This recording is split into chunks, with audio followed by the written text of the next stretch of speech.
গুরুত্বপূর্ণ এসএমএস যদি আপনার ফোনে না আসে, সেটা ব্যাংক রিলেটেড হতে পারে বা যে কোনো ইন্স্যুরেন্স হোক, যাই হোক না কেন, তাহলে কতটা প্রবলেম হয়। তাছাড়াও আমাদের বন্ধু বান্ধব আত্মীয় স্বজন যখন মেসেজ করছে বা এসএমএস করছে, সেটা হয়তো আমাদের আর ফোনে আসছেই না।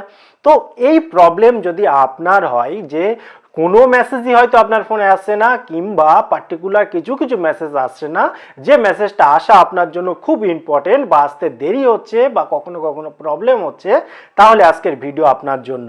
কিছু সেটিং আছে, কিছু ট্রিক্স আছে, যেগুলো অ্যাপ্লাই করার পর আপনার এই প্রবলেম আর কখনোই থাকবে না।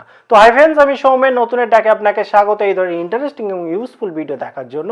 অবশ্যই চ্যানেলটি সাবস্ক্রাইব করে সঙ্গে থাকা বেল আইকন অল নোটিফিকেশনটি অন করতে ভুলবেন না। তো চলুন শুরু করি এবং দেখে নিই। প্রথম স্টেপ হলো, আপনি আপনার ফোনের সেটিং অপশনে যাবেন। সেটিং অপশনে যাওয়ার পর আপনি স্ক্রল করতে থাকবেন। স্ক্রল করতে করতে আপনার ফোনের কোম্পানি এবং মডেল অনুসারে দেখে নিতে হবে আপনার ফোনের অ্যাপ্লিকেশানগুলো অর্থাৎ অ্যাপগুলো কোথায় আছে। তো এই ফোনটাই যেমন রয়েছে অ্যাপ্লিকেশান অ্যান্ড পারমিশন সেকশানে, এবং এখানে আসার পর এখানে দেখুন শুধুমাত্র অ্যাপ লেখা থাকতে পারে, অ্যাপ ম্যানেজার থাকতে পারে বা অন্য কিছু থাকতে পারে। আপনি জাস্ট মেন যে জায়গাটায় যাবেন, আপনার ফোনে থাকা সমস্ত অ্যাপগুলো এক জায়গায় যেখানে আছে সেখানে আসতে হবে। তারপর এখান থেকে আপনি খুঁজে বার করবেন মেসেজ অপশানটা। তো এখানে দেখুন আমি পেয়ে গেলাম মেসেজ নামক অপশানটা রয়েছে এখানে। তো এর ওপরটায় যখন আমি ক্লিক করলাম, ক্লিক করলে এখানে এসে আমাকে প্রথমে যে কাজটা করতে হবে সেটা হচ্ছে পারমিশনের জায়গাটা। তো এই পারমিশনের জায়গাটায় যখন আমি যাব, আমার ক্ষেত্রে দেখুন এরকম ইন্টারফেস শো করছে। এবং হতে পারে যে আপনার ফোনে, আমি অন্য একটা ফোনে দেখিয়ে দিচ্ছি, আপনার ফোনে পারমিশনের জায়গাটা হয়তো এরকম রয়েছে।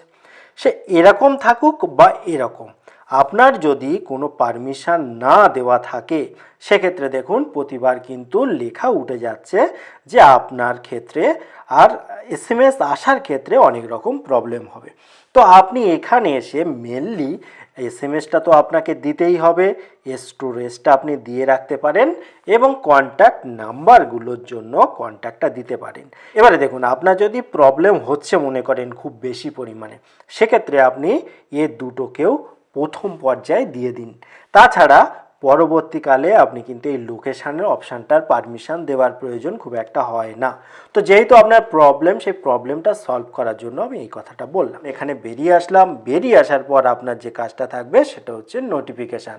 দেখতে হবে যে আপনার ফোনে যাতে নোটিফিকেশানগুলো খুব ইজিভাবে আসতে পারে, তার জন্য এই অপশানটা কিন্তু অন করে রাখার দরকার। এখানেও আমি দেখিয়ে দিই, আপনার ফোনে হয়তো নোটিফিকেশানের অপশানটা এরকমভাবে থাকতে পারে। সেক্ষেত্রে আপনি প্রত্যেকটা নোটিফিকেশান আপনি কিন্তু অন করে দেবেন, যাতে করে আপনার কোনো রকম প্রবলেমের মধ্যে পড়তে না হয়।